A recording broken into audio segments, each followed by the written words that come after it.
But, grandmother, what large eyes you have.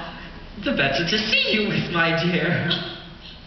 Oh, grandmother, what large hands you have. Oh, the better to hug you with, my dear. Oh, grandmother, what a terrible big wet mouth you have. The better to eat you with. And scarcely had the wolf said this than with a single bound he was devouring the little girl. Well, it was a full day of eating for both. And with his appetite appeased, the wolf took to bed for a nice long